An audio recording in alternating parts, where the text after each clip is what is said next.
وسلم کو کوئی ضرر نہ پہنچا۔ حضور اکرم صلی اللہ تعالی علیہ وسلم کو فتح نصیب ہوئی، بنی قریظہ قتل ہوئے، جبکہ بنی نذیر جلا وطن کیے گئے اور یہود و نصارہ پر جزیہ مقرر ہوا۔ صبغۃ اللہ ومن احسن من اللہ صبغۃ ونحن له عابدون۔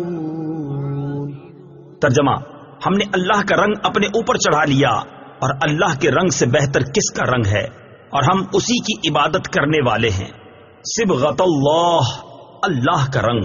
تفسیر صراط الجنان میں ہے، جس طرح رنگ کپڑے کے ظاہر و باطن میں سرایت کر جاتا ہے، اس طرح اللہ تعالیٰ کے دین کے سچے عقائد ہمارے رگ و پے میں سما گئے ہیں۔ ہمارا ظاہر و باطن اس کے رنگ میں رنگ گیا ہے۔ ہمارا رنگ ظاہری رنگ نہیں جو کچھ فائدہ نہ دے، بلکہ یہ نفوس کو پاک کرتا ہے۔